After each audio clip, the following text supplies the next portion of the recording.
temor de Dios.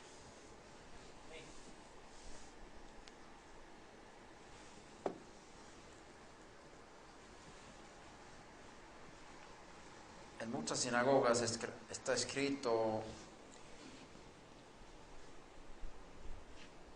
sepa ante quién estás. En hebreo, por supuesto. O sé consciente de quién estás parado en este momento. Así está escrito con letras grandes en muchas sinagogas en Israel.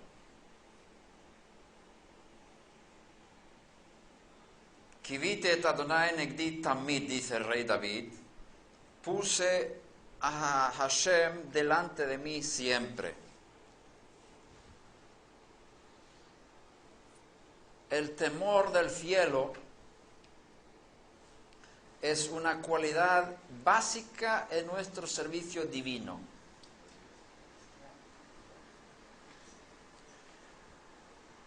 Viajo mucho y veo toda clase de personas. Y también en Israel me encuentro con muchas personas diferentes. Cada Shabbat, cuando estamos en la mesa celebrando ese gran día que Hashem nos dio como un regalo tremendo que resuelve muchos problemas familiares y problemas de estrés, el Shabbat es un regalo para todo el mundo. Ahí estamos cantando una canción, terminando, es una canción que bendice a la mujer, la esposa. Y es la canción de la esposa virtuosa, una mujer virtuosa. ¿Quién la hallará? Eshet Hail Mirza. Y yo siempre pienso dentro de mí, yo la encontré. Y ella manda muchos saludos, se llama Hannah. Al final de esa bendición, que es de Proverbios 31, del 10 al 31, ¿será? No me acuerdo, creo que es el último versículo, 31.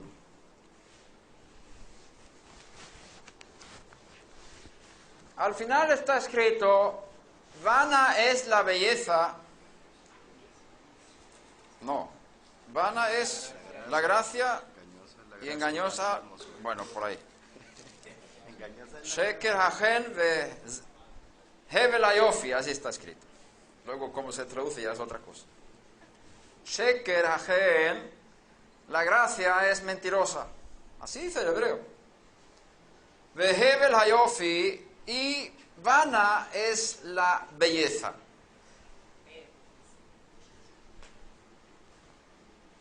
Sheker hagen ve hevel hayofi, isha yirat Adonai hi tithalal. Isha yirat Adonai hi tithalal. Una mujer que teme al Eterno es digna de alabanza. ¿Cuál es la mujer digna de alabanza? ¿La bella o la que tiene temor de Hashem? El proverbio dice, y lo cantamos todos los Shabbats, honrando a nuestras esposas. ¿Qué pasa con este? Quizás necesita un poco de renovación.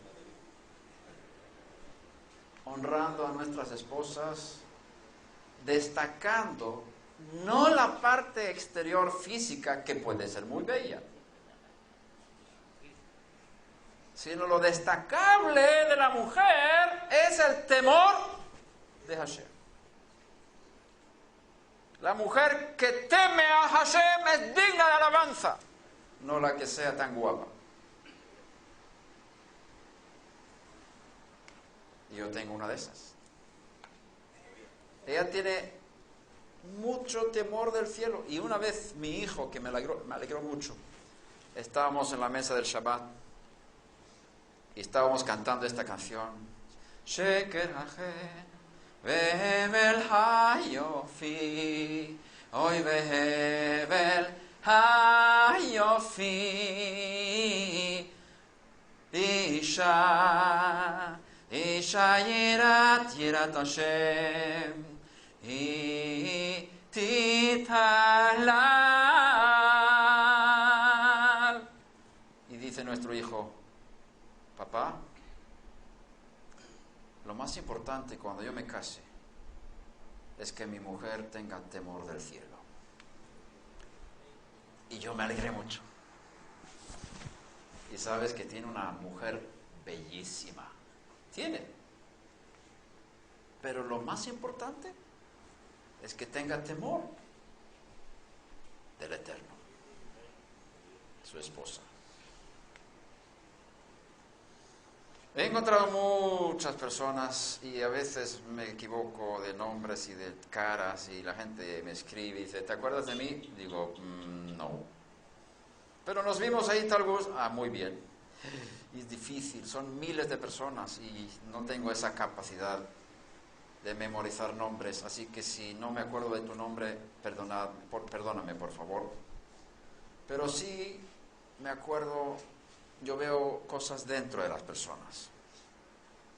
Yo procuro mirar detrás de la fachada, a ver qué hay detrás de la cara.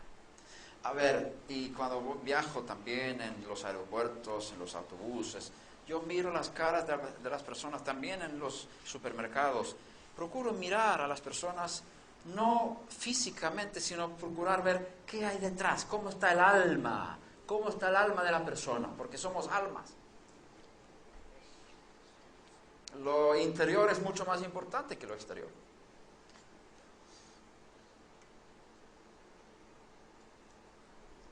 Y me encuentro con personas de toda clase. Y me he dado cuenta que muchas personas son hipócritas. Muestran una fachada ante los demás, pero luego viven otra cosa por dentro y en su vida privada. Hay muchos que son dobles, no son sinceros consigo mismos, se están engañando a sí mismos, diciendo mentiras a sí mismos. Y una de las cosas que el Eterno valora más de nosotros es la sinceridad.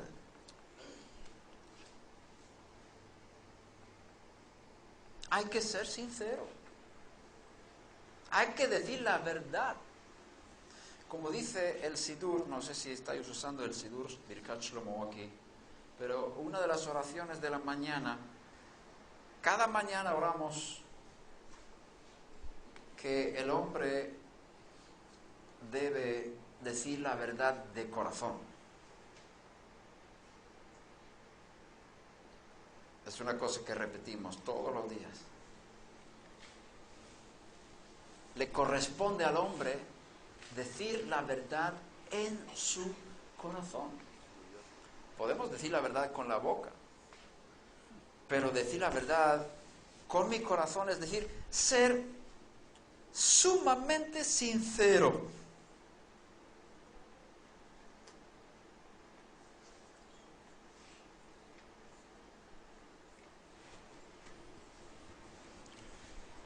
¿Me das un lápiz, por favor? O un lápiz, ¿cómo se llama?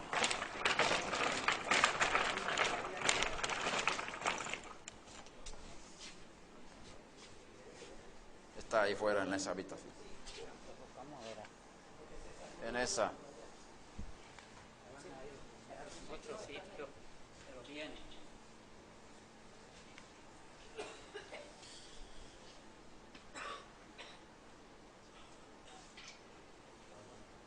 Todavía no hemos empezado con el tema, esto es una introducción. Yo dependo mucho de la gente. Lo que hay, eso hay que hablar. Parece que alguien necesita esto.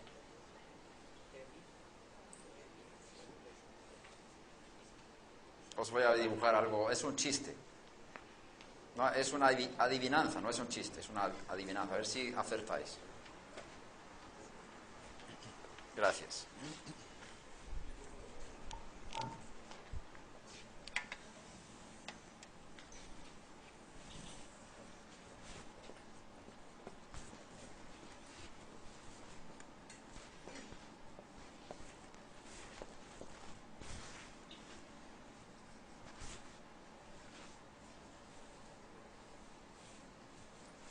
¿Qué es esto? ¿Alguien sabe? ¿Un corazón? Un corazón. Tienes media razón. Está bien. Es un corazón. ¿Pero qué tipo de corazón? Una figura. Sincero. Ahora sí. No te vas a olvidar este mensaje.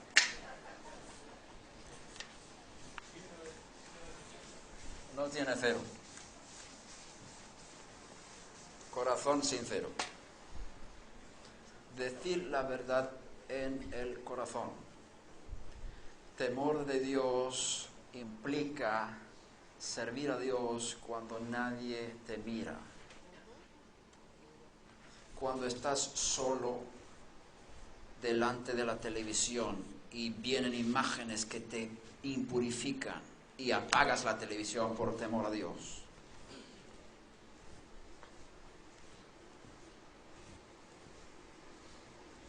Temor de Dios significa que cuando te das cuenta que te dieron un poco más de dinero de vuelta, se equivocaron con la vuelta y tú te das cuenta, nadie sabe, excepto tú y un montón de ángeles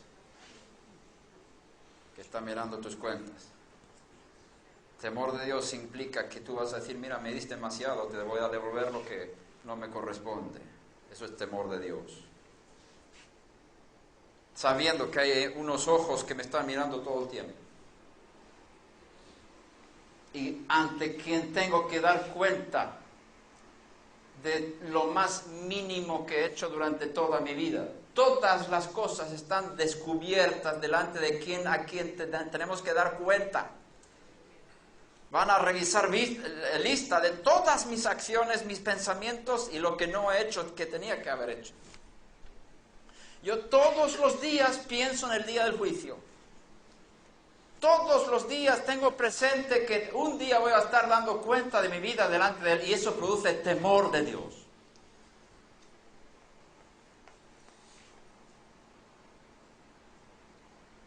Una persona que tiene temor de Dios es una persona que podemos confiar en esa persona. Una persona que no teme a Dios es una persona que engaña a los demás.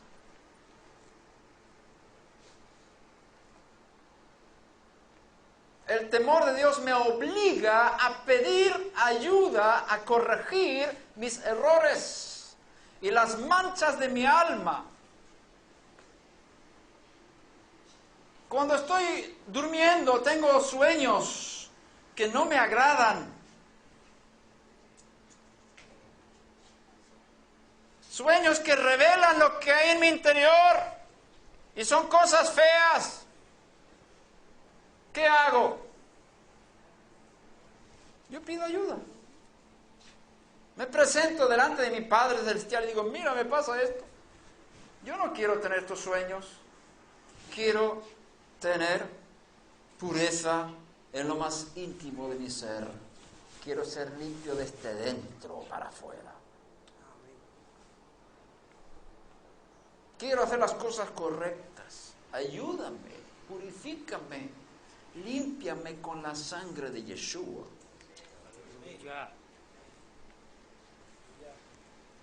Temor del cielo, temor de Dios.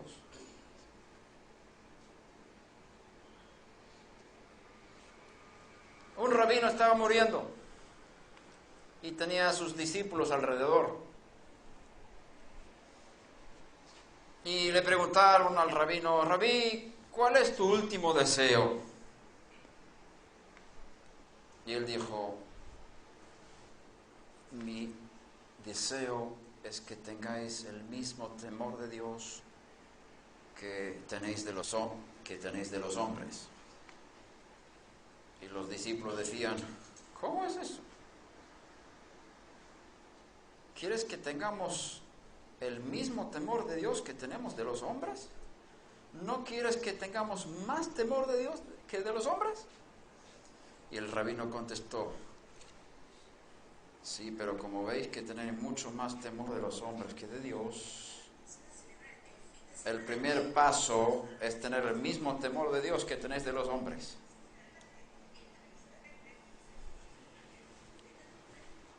Y si llegáis a ese nivel está bien, porque tenéis tanto temor de los hombres que estáis sirviendo delante de los hombres más que delante de Dios.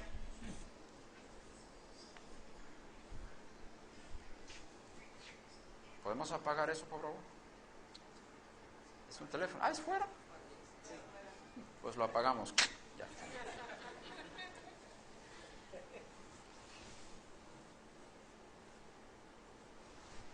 Sepa ante quién estás.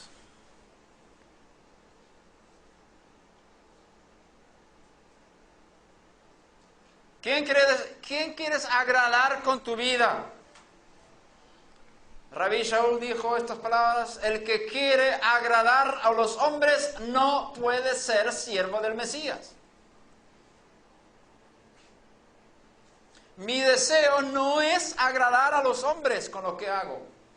Si yo busco agradar a los hombres, no puedo ser siervo del Mesías. ¿Podemos arreglar este micrófono? ¿Es posible? Está viniendo, es como está fallando. Es un hipócrita. Habla a veces y no habla a veces. Alguno con cable, ¿no? No hay ningún cable tan largo. No sé. ¿Qué hacemos? Bueno, déjalo. Vamos. Seguimos. No te preocupes. Quizás es la antena. Está muy lejos. ¿Hay otro?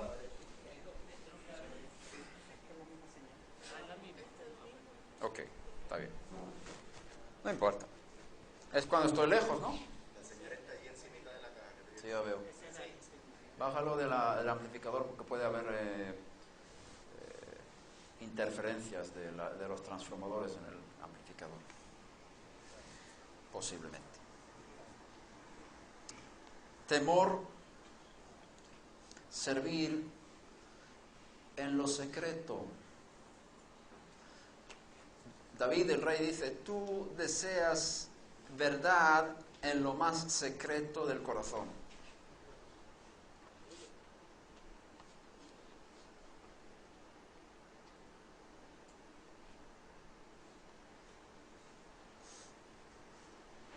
El Eterno ve lo escondido, lo que nadie ve, Él lo ve. Y ahí tenemos que servir a Dios. ¿Dónde yo sirvo a Dios? En mi espíritu, en lo secreto, donde nadie me ve más que Él. Y un montón de demonios y ángeles. Ellos saben bien quién soy. ¿Qué hago cuando estoy solo? ¿Qué haces tú cuando estás solo? Cuando nadie te ve y tienes oportunidad de pecar, ¿qué haces? ¿Te frenas de la misma manera ante el pecado cuando estás solo que cuando estás con la gente? Es que me van a ver, te están viendo.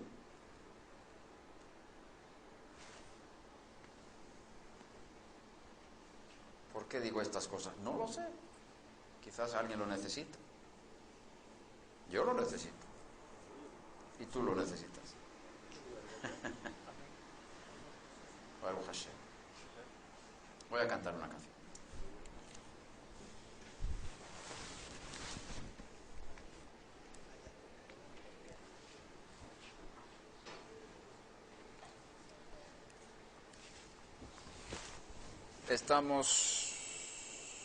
Estamos en un tiempo históricamente difícil entre Pesach y Shavuot. Un tiempo que se llama Omer en hebreo. La palabra Omer tiene 3 significados. En primer lugar significa gavilla. ¿Gavilla se utiliza aquí? ¿Gavilla? Manojo de cereales. Gavilla. Lo que usaban antiguamente cuando cosechaban. Ponían todas las espigas en una gavilla. para secar. Ya conocéis. Segundo significado de la palabra homer es una medida que se saca de los granos de la gavilla. Y ahí discuten los rabinos para saber cuál es la medida exacta del homer, porque en la Torah habla de homer, que es una medida de productos secos. 2,5 litros, 3,5 litros, hasta 4,5 litros, no se sabe perfectamente cuál es la medida del homer. Pongamos 3 litros. ¿Aquí se utiliza litros o galones? Un galón, pero galones de líquido, ¿no? Litros son 4. Se usa galón y Galón se usa son. litro. Ya Se sí. usa las Ok. dos medidas. Más o menos un galón. Homer. Y dice, ¿podemos poner esto? La pantalla aquí, proyectarla.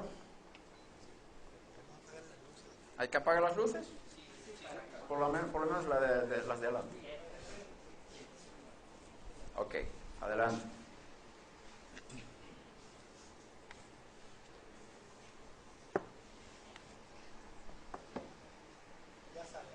¿Está saliendo? Sí. Se están calentando los motores. Aquí tenemos un esquema de las fiestas de Israel.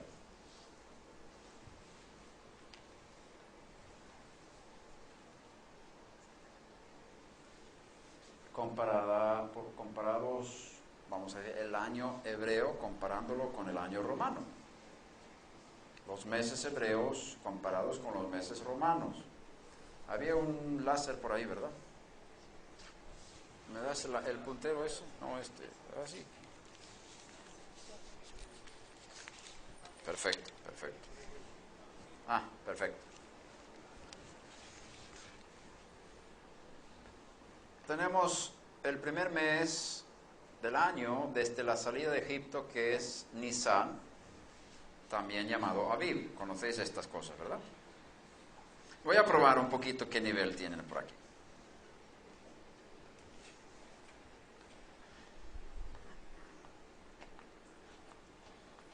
Es que ya lo tenemos todo delante. Si hago preguntas, lo vais a ver. Vamos a hacer así. Me pongo aquí delante. ¿Cómo se llama? Que no me miren. No. Pero entonces perdemos la broma. No lo cierres. La broma es esta. ¿Cómo se llama el séptimo mes del calendario hebreo? Muy bien, Tishri.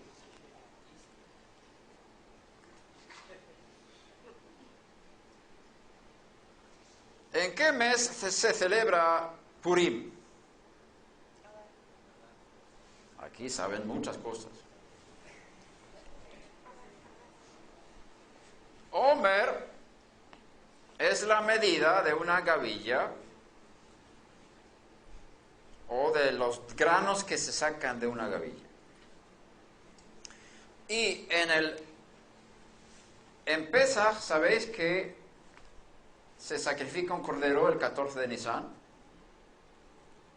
Cuando ya empieza el 15 de Nisan, por la noche, es la fiesta de los panes sin levadura, Hag HaMatzot.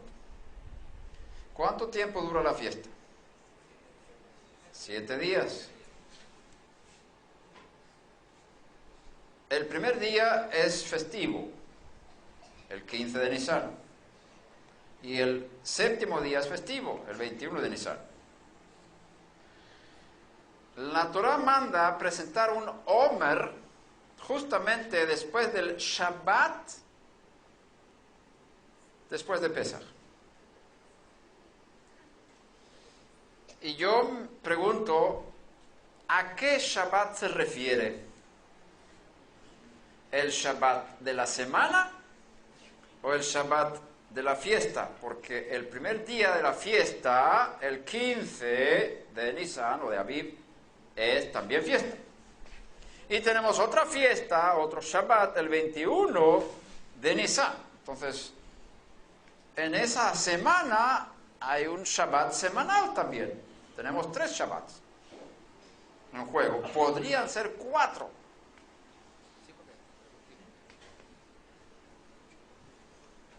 ¿A qué Shabbat se refiere la Torah cuando dice el día después del Shabbat tienes que presentar un Omer de la primera cosecha de la tierra de Israel delante de Hashem? Y no podéis comer de los granos del producto de la tierra antes de presentar el Omer delante de Hashem. ¿Qué hacían con el Omer? ¿Alguien sabe? Una ofrenda, pero ¿qué hacían con los granos? Los tostaban en un tubo sobre fuego para que se secaran, los molían, los cernían, sacaban lo más fino y luego la harina de cebada mezclaban con aceite para que fuera una torta. ¿Se dice torta aquí? Y esa masa con aceite se presentó como ofrenda delante de Hashem. Y esa fue la primera ofrenda de la cosecha del año en Israel. Prohibido comer de los frutos de la cosecha de ese año antes de presentar el Omer delante de Hashem. Así dice la Torah. Con otras palabras, la Torah nos enseña que tenemos que poner a Hashem siempre primero. Primero Él, luego nosotros. ¿Qué haces tú por la mañana cuando te despiertas? Lo primero que haces, ¿qué haces? El judío está entrenado a decir palabras o incluso pensar cuando despierta. No dice, sino dice dentro de sí, Kivitet Adonai Negdi Tamid. Puse a Hashem delante de mí siempre. Lo primero que hace es pensar en Hashem. Ponerle delante. Segunda cosa que dice con voz alta, Modeh ani lefaneja, melech chai vekayam, shehechezarta bi nishmati bechemla rabban unateja. Te doy gracias, Rey, melech chai vekayam, viviente y existente, que me has devuelto el alma. Grande es tu misericordia. Es decir, estuve durmiendo, casi estaba muerto, porque el sueño, el dormir es una parte de la muerte. Entonces, cuando vuelves por la mañana, das gracias porque ha vuelto el alma para darte fuerza para poder levantarte. Y el judío empieza a bendecir. Primero va al baño, hace Netilat Yadayim, purificando las manos, porque está prohibido pronunciar el nombre de Hashem sin tener las manos purificadas. Por lo tanto, no puedes decir Shema antes de purificarte las manos, porque estás diciendo el nombre sagrado y tienes que purificarte las manos primero. Después haces bendiciones por la mañana, bendiciones matutinas, todo está en el Sidur. El judío practicante está entrenado a dedicarse al Eterno 24 horas al día, cada segundo de su vida. Es un sistema de adoración el judaísmo. Es un sistema de oración. Lo puedes tomar de forma legalista y morirte de aburrimiento, o lo puedes utilizar como una herramienta para elevarte espiritualmente. Tú eliges.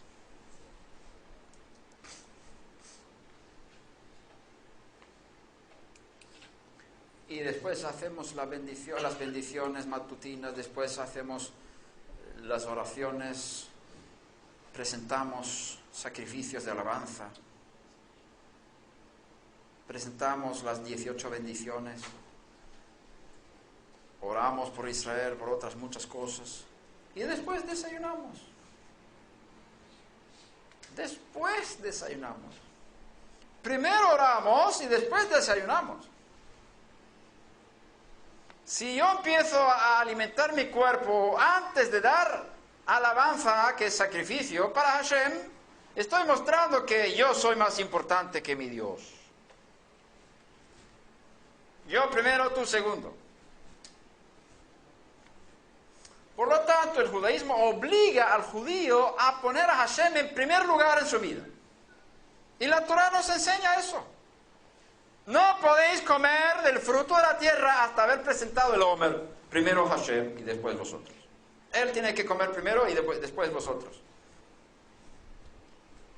Los sacrificios son llamados el pan de Hashem. Como si fuera que estuviera él comiendo. ¿Cuándo se presenta el Omer? La primera cosecha del año. ¿Cuándo? ¿Lo saben?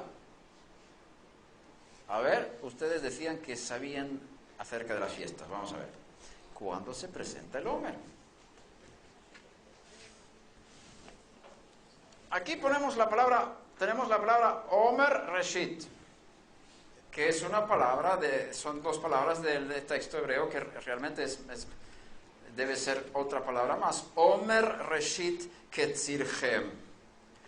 El primer Omer de vuestras cosechas. Tenéis que presentar el día después del Shabbat. ¿Qué Shabbat? A ver. El Shabbat de Pesach. ¿Qué pasó? El ordenador está diciendo que no quiero trabajar más. Trabaja. Ahora bien, es que como no lo muevo, hay que moverle de vez en cuando.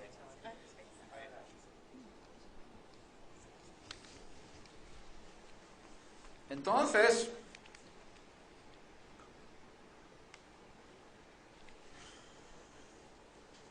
luego dice la Torah, contaréis 7 semanas.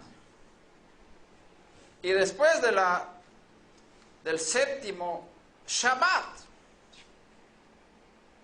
presentaréis la nueva cosecha delante de Hashem, Bikurim, que es Shavuot. La fiesta de Shavuot se llama Bikurim, primicias. Y si alguien aprendió que Omer Reshit se llama Bikurim, tiene que rectificar su enseñanza. Porque en ningún lugar de la Torah el Omer se menciona como Bikurim. Es una enseñanza que se mezclaron ahí las cosas. Algunos que enseñan eso por ahí. Bikurim siempre es Shavuot.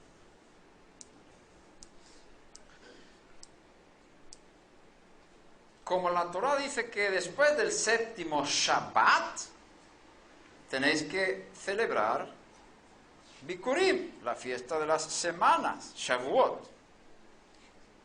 Estamos en conflicto.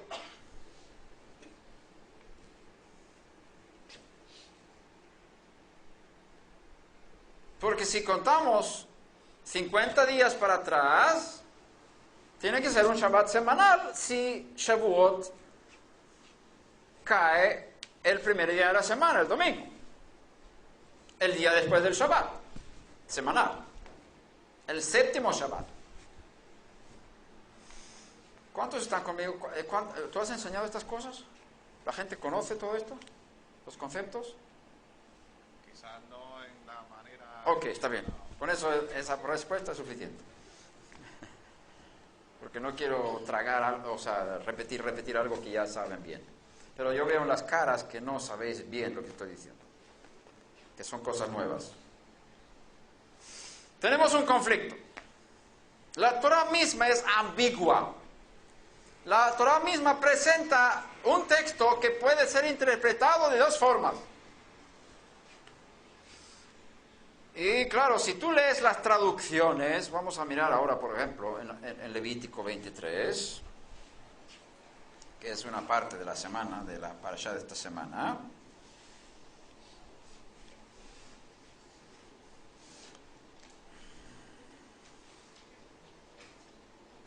¿Cuánto tiempo tenemos? Toda la noche.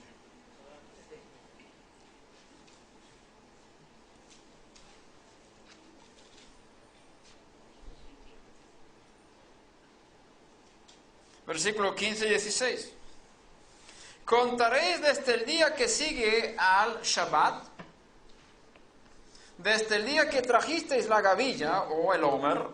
En este caso no es una gavilla, sino la medida de la ofrenda mecida contaréis 7 semanas completas. En hebreo dice 7 Shabbats completos.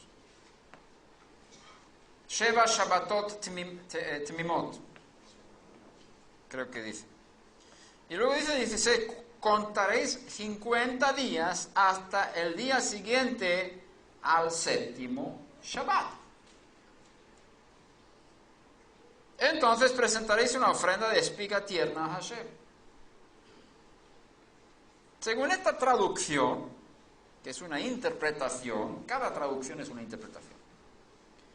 Cuando leemos versículo 16, parece ser que tiene que ser el domingo que hay que presentar la nueva cosecha, que es el trigo.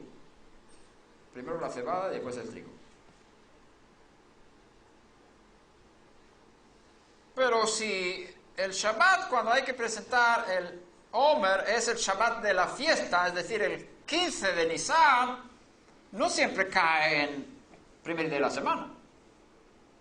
Tenemos conflicto.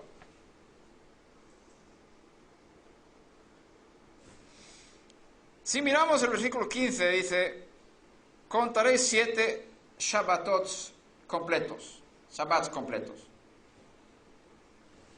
Aquí se traduce como 7 semanas completas en la Biblia de las Américas.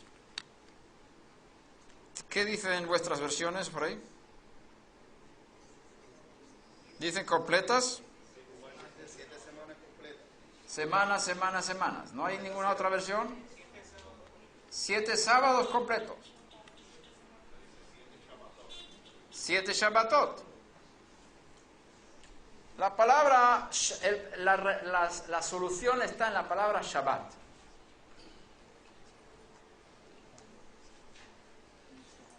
La palabra Shabbat significa varias cosas. Y así es como el hebreo funciona. Tiene varios significados cada término. Y hay que saber cuándo significa una cosa y cuándo significa la otra.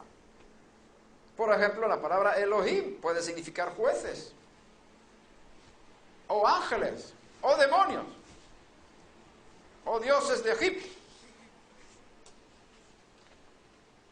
Hay que saber cuándo el término significa una cosa y cuándo otra. Y en este caso, la palabra Shabbat también significa semana. Por eso la Torah dice 7 Shabbats completos. Porque ahí no se refiere a los días, sino a algo que hay que completar, es decir, cumplir 7 días, 7 semanas completas, porque de esa forma se tradujo en muchas Biblias. Pero la palabra es la misma, Shabbat. Pero como usa la palabra completos o completas, se da a entender que no se refiere al día, sino a la semana. ¿Ves? Por causa de esta ambigüedad, en el Talmud hay una discusión tremenda, ¿cuándo hay que presentar el Omer? Y presenta diferentes argumentos, si el Shabbat de la semana cae el primer día de Hag Matzot, y entonces, ¿cuál es el Shabbat de la semana primero? El Shabbat de la semana segundo, al final de la fiesta. Entonces se refiere a ver si es el después de la fiesta. Entonces el Omer cae fuera de Hag Matzot en el caso de que sea el segundo Shabbat. Así está la discusión en el Talmud.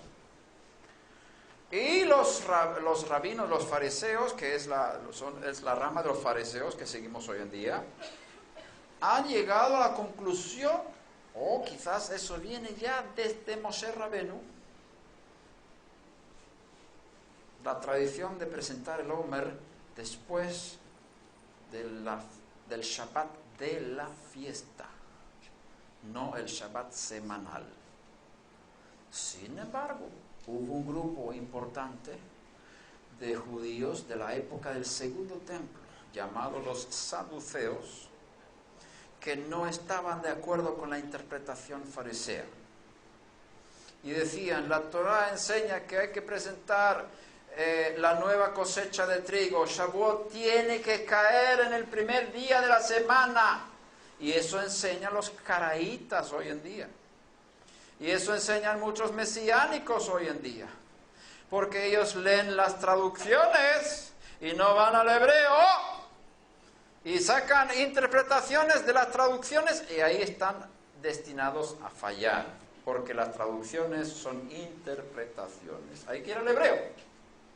Sin embargo, respetable la interpretación de los caraítas, porque ellos sí van al hebreo. Es decir, si leemos el texto tal cual, hay una inclinación a que Shavuot debe caer en Yom Rishon, en domingo, en primer día de la semana. Pero la interpretación farisea y la que se seguía en el segundo tiempo del segundo templo fue la interpretación farisea, que era la más estricta. Aunque los saduceos tenían mucho poder en el templo, la enseñanza de los fariseos estaba tan arraigado en el pueblo que se seguía la tradición farisea incluso en el templo.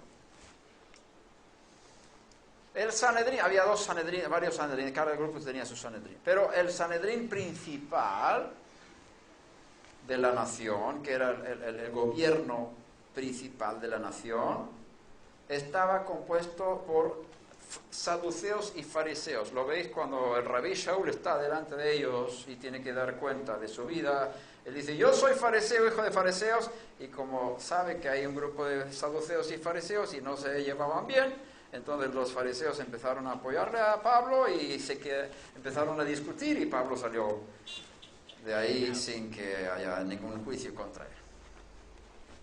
Fue una cosa astuta que hizo ahí. Entonces, los saduceos tenían la interpretación de que Shavuot tiene que caer el primer día de la semana, el domingo. Y eso está dentro del marco de la Torá. La Torá puede perfectamente interpretarse de esa forma. Sin embargo, los fariseos decían que no. Shavuot tiene que ser 50 días después del 15 de Nisan. ¿Dónde puse el truco ese? Gracias. Ok, aquí he puesto 50 días después del Omer Reshit, Shavuot, para evitar problemas. Pero ¿cuándo es el Omer? Ahí tenemos dos interpretaciones. Una que dice que es el 16 de Nisan y otra que dice que es después del Shabbat en la semana de Chag HaMatzot.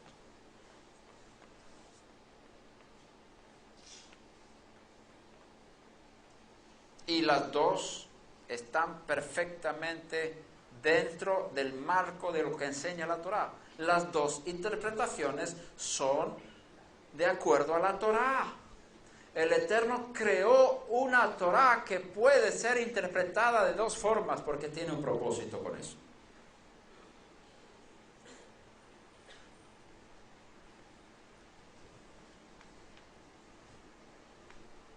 Él quería tener una Torá ambigua para que se crearan dos grupos dentro de Israel. Uno que interpretara de una forma y otro grupo que interpretara de otra forma. Él dirige la historia.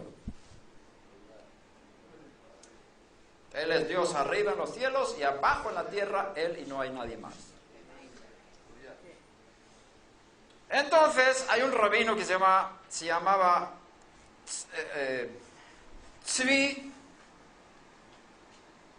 Yehiel Tzvi Lichtenstein, que vivió en el siglo XIX en Europa. Era un rabino de alto rango, muy conocedor. Él llegó a la conclusión de que Yeshua es el Mesías. Y él escribe defendiendo las enseñanzas de los evangelios. Escribe en hebreo. Sus enseñanzas están en hebreo porque él quería enseñar al pueblo judío estas verdades. En sus enseñanzas, él defiende el ataque que le están haciendo contra los evangelios. Que dice que, ¿cómo es posible que Yeshua esté comiendo Pesaj con sus discípulos una noche anterior, y cuando es el colgado es el momento de sacrificar el Pesaj en el templo, el Cordero Pascual. Es un ataque contra los evangelios o contra Yeshua, ¿verdad? Es un problema que tenemos en los evangelios. ¿Cómo es posible? Porque dice que cuando estaban para juzgar a Yeshua, para ser colgado, no querían entrar en el lugar de los romanos, los judíos no querían entrar, porque si hubiese algún muerto ahí dentro, ellos se contaminaban y no podían comer Pesaj el día siguiente. Es decir, la noche cuando Yeshua fue entregado, todavía no habían comido el Pesaj esos líderes de Israel. Entonces Yeshua comió Pesaj una noche antes con sus discípulos. ¿Cómo es posible? ¿Cómo puede ser el Mesías si él sale de la Torá comiendo Pesaj el 14? O sea, sacrificando Pesaj el 13 de Nisan y comiendo Pesaj la noche del 14, cuando tiene que sacrificar el Pesaj el 14 de Nisan y comerlo la noche del 15, según la Torá. Eso es un ataque bien fuerte. Y no puedes decir que como él tenía que ser colgado para cumplir la Torá, él tenía que ser colgado como el Cordero de Pesaj el 14 de Nisan. Cierto. Pero ¿cómo podía celebrar Pesaj la noche anterior con sus discípulos? Sale fuera de la Torá, porque dice, estas fiestas celebraréis en sus fechas. Sería un falso Mesías. Claro, un buen ataque, ¿verdad? Y este rabino se levanta y defiende los evangelios. ¿Queréis saber la respuesta? ¿O alguien sabe? Pastor, ¿tú sabes? ¿Tú sabes? Tú sabes. No se lo digas todavía.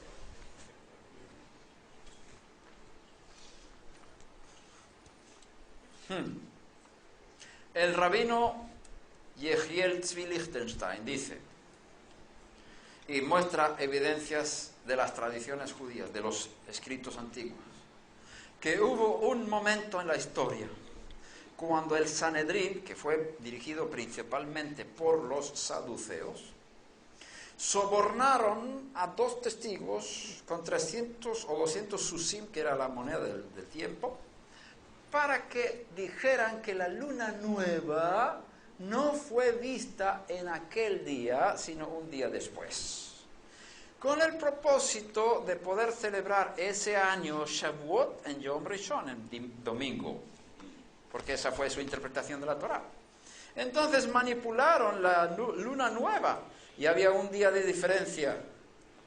Es decir, ahora vamos a entrar en cosas un poco difíciles. Como el 14 de Nisan depende de la luna nueva. En ese tiempo no tenían un calendario fijo, se regían por la luna. Antes de cada nuevo mes, que luna nueva, tenían varios testigos que salían a mirar al cielo durante la noche para ver si veían la luna nueva. Y cuando 2 o 3 testigos coincidían ante el Sanedrín, ellos proclamaban el nuevo mes, el primer día del mes siguiente. Entonces, cada mes tenían que estar pendientes de lo que veían en el cielo.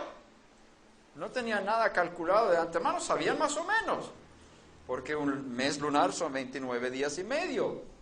Y cuando ya pasaron 29 días, ya es normal que venga el siguiente, pero puede ser esta noche o la siguiente que vemos la luna nueva. Entonces hay meses de 29 días y hay meses de 30 días, dependiendo de la luna. Entonces, sobornaron a los testigos para que dijeran, aquella noche no es la luna nueva, es esta, la siguiente. Porque querían celebrar Shavuot en el día que ellos pensaban que la Torá interpretaba el domingo.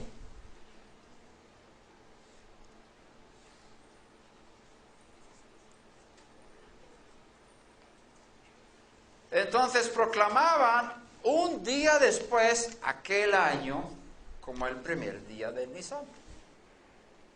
A pesar de que la luna nueva se había visto la noche anterior. Pero como el Sanedrín era el gobierno de Israel que establece cuándo hay que celebrar las fiestas, se cambió la fecha, o más bien se estableció la fecha un día después. No según la luna, sino según los falsos testigos, que habían sido sobornados por el mismo Sanedrín. Y hicieron ahí un truco, un chantaje.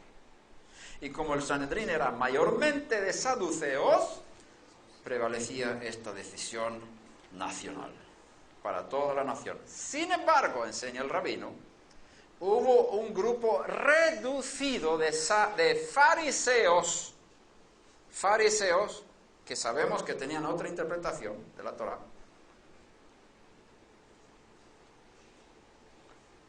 que decían, no es cierto que la luna nueva fue esa noche, fue la noche anterior. Un grupo reducido de fariseos, no todos los fariseos, según el rabino. Eso pasó una vez en la historia de Israel. Esto pasó una sola vez. Un evento único en la historia de Israel. Y dijeron, no. La noche anterior fue Rosh Chodesh. Así que nosotros no vamos a someternos este año a la decisión del Sanedrín, del gobierno, Corte Suprema de Israel. Nosotros vamos a celebrar Pesaj un día antes, según la luna, no según lo establecido por el gobierno de Israel.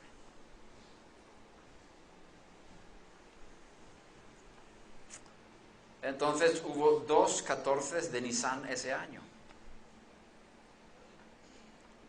Uno, según el grupo reducido de los fariseos que seguían la luna, y el segundo día, que fue el oficial del Estado, de la nación, proclamado por el Sanedrín, que tenían el poder en la nación. El gobierno delegado del cielo. 2.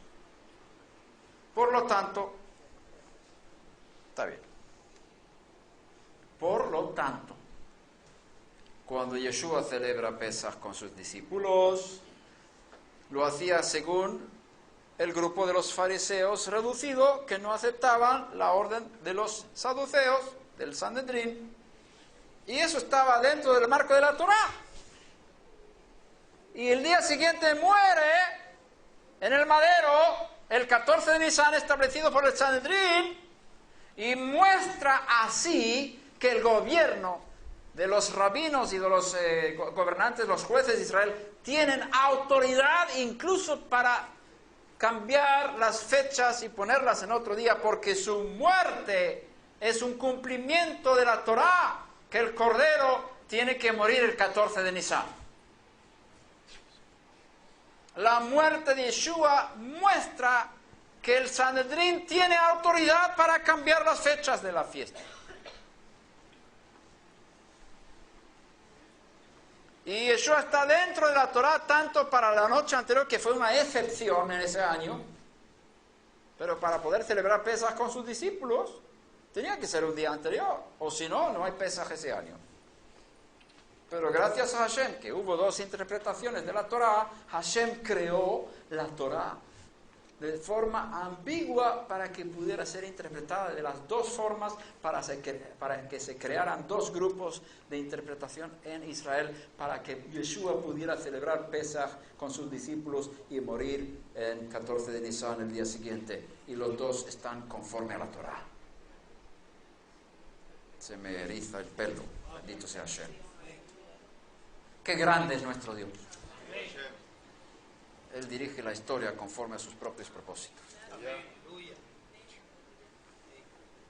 Nosotros hoy en día seguimos la tradición farisea. El Homer lo contamos según el gobierno que tenemos espiritual en Israel, los rabinos. Y no hay motivo para cambiar eso. Si tú vas a celebrar las fiestas de Hashem, sigue la tradición judía. Los judíos han recibido la autorización del cielo para decir cuándo se celebran las fiestas. No salgas fuera del pueblo judío en tu celebración de las fiestas. Hoy en día tenemos un calendario fijo establecido por un rabino, Hillel II, en el siglo IV. ¿Ok? El tercer significado de la palabra Omer, que no lo dijimos. Dijimos dos. ¿Cuáles son los dos? Primero, cabilla. Segundo, una mida. Y el tercer significado es el tiempo entre Pesach y Shavuot. Es el Omer. Nosotros estamos en el Omer, que son 40 días más uno. Y la Torah enseña que hay que contar días y semanas. Por eso contamos días y semanas. Y ahí hay discusión si eso se considera como un solo mandamiento o 49 mandamientos.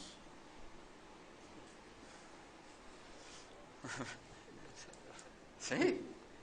La Torah enseña tienes que contar 49 días y el día 50 es Shavuot. Y la Torah dice que tenemos que contar 7 semanas y el día siguiente es Shavuot. Entonces son 7 mandamientos, 49 mandamientos o un solo mandamiento. No es fácil saber, la Torah fue escrita de manera que hay que discutir para ver qué hacemos. Si hubiera sido muy fácil la Torah, no tendríamos nada más que discutir. Entonces, Hashem creó la Torah de tal forma complicada que los hombres estuvieran ahí todo el tiempo discutiendo a ver qué dice la Torah. ¿Qué quiere decir Hashem? Para que estemos ocupados con la Torah todo el tiempo. Si hubiera sido demasiado fácil, nos olvidamos, ya lo sabemos. Vamos a hacer otras cosas en la vida.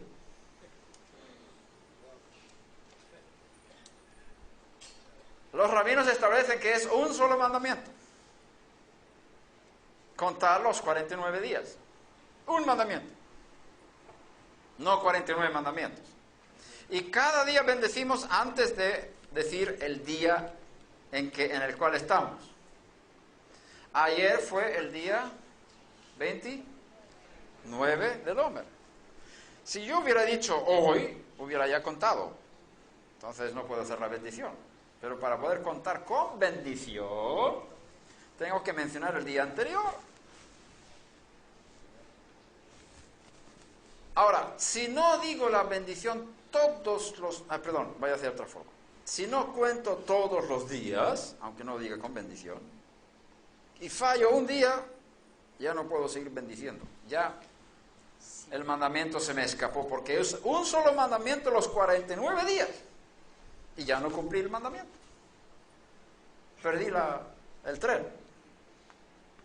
Si fallo un día de los 49 y no cuento ese día, no cumplí el mandamiento. Porque es uno solo. Entonces hay que estar al tanto. Pero los justos de las naciones y las mujeres judías no están obligados a contar el Omer. Pueden hacerlo, pero no es obligación. Están invitados, muy bien, pero no es una obligación. El judío está obligado a contar.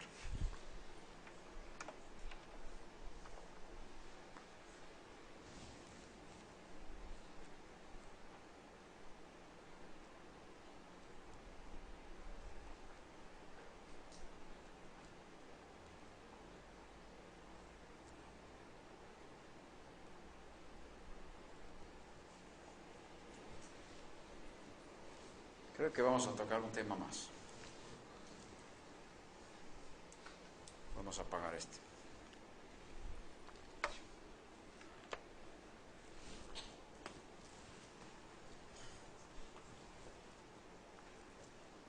¿Puedo seguir un poco más? ¿Puedo seguir un poco más? ¿Qué tiempo tenemos? ¿La gente está cansada? ¿Tiene que ir a dormir? ¿Cómo es eso? Son las 3 de la tarde. Mentiroso. Como sabes que miento, entonces no hay problema. Que sabes que es una broma, no es verdad. ¿No se apagó? El proyector lo puede apagar. Apagar el proyector. Ahí ya, ahora sí. Perfecto.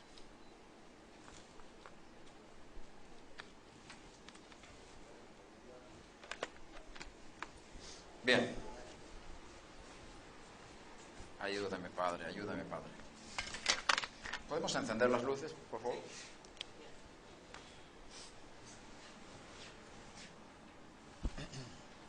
¿Cuál es la primera letra de la Torá?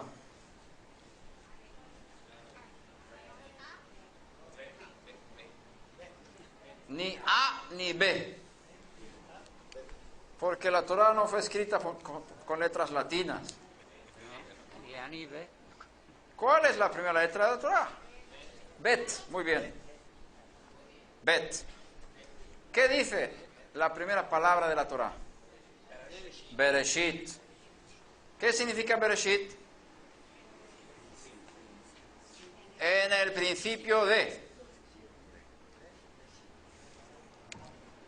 La primera letra del alfabeto o alefato hebreo es Aleph y la segunda es Bet.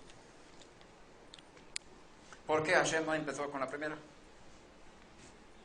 Hubiera sido muy fácil para él. Porque el nombre Elohim empieza con Aleph. Hubiera podido escribir Elohim bara behatchala o barishona et hashamayim et haaretz. Elohim creó los cielos y la tierra al principio, pero no empezó consigo mismo. Empezó con la palabra Bereshit, en el principio de.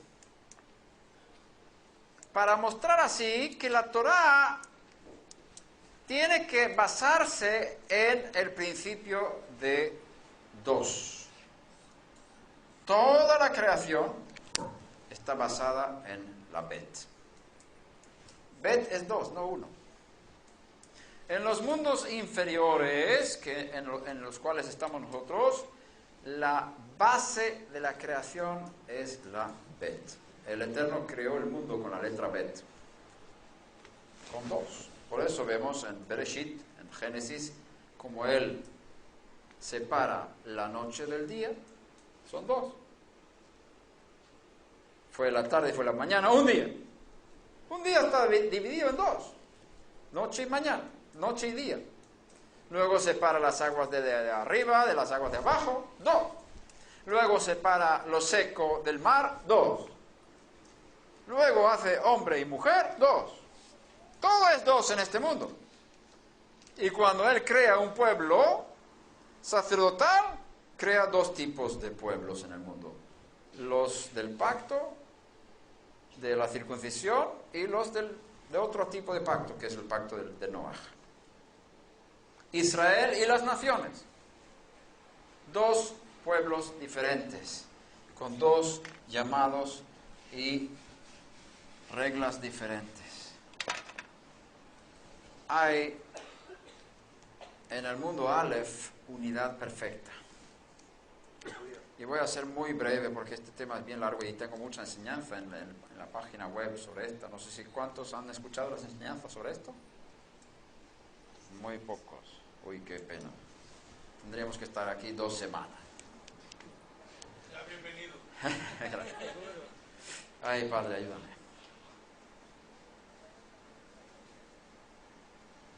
Cuando se entrega la Torá en Sinai, se hace una división entre el pueblo de Israel y el resto de las naciones. La Torá misma divide.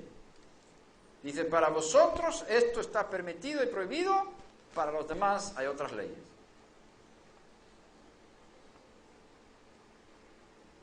La Torá no es para todas las naciones, tal y como es toda la Torá, con 613 mandamientos. Pero ciertas partes de la Torá son para todas las naciones de la tierra. Pero no toda la Torá. Hay una división en el principio B. Dios quiere que haya una división entre el pueblo de Israel y las naciones. Cuando Moshe y los demás llegaron a Elim, encontraron 12 fuentes de agua y 70 palmeras. ¿Qué simbolizan las 12 fuentes de agua? Las 12 tribus de Israel. ¿Y las 70 palmeras? Las 70 naciones. Que originalmente fueron 70. Entonces, las tribus de Israel fueron creadas para dar vida a las naciones. 70 palmeras reciben el agua de las 12 fuentes. Hay división. Pero no vemos que Moshe transformó las palmeras en fuentes de agua. El Eterno creó Israel y creó las naciones y no quiere que haya demasiadas mezclas. Puede que una persona pase de un lado a otro, pero no puede pasar de ser Israel a no ser Israel. Si ya pasas de gentil a judío, no puedes volver atrás. Imposible. No se puede. Ahora, con el nuevo nacimiento, basado en la resurrección del Mesías, se crea un nuevo hombre.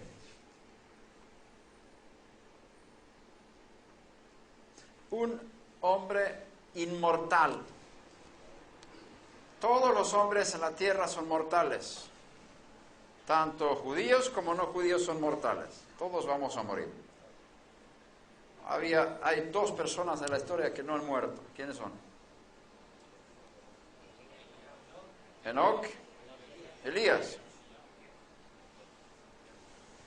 Pero todos los demás han muerto. Entonces, el ser humano primero es mortal de la tierra. En la resurrección de Mashiach se creó un nuevo hombre que es celestial, es parte del mundo Aleph, donde no hay diferencia entre judío y no judío. La nueva creación en Mashiach es un ser humano inmortal. Es la base del servicio celestial de Yeshua, que es sumo sacerdote en el cielo, basado sobre una vida indestructible. Por lo tanto, abajo en la tierra hay 2, arriba en los cielos hay un solo hombre. Ese hombre fue resucitado, fue elevado sobre toda la creación. Y el que ha nacido de nuevo está dentro de él. ¿Dónde estás tú? Tu espíritu está dentro de Mashiach, encima de toda la creación.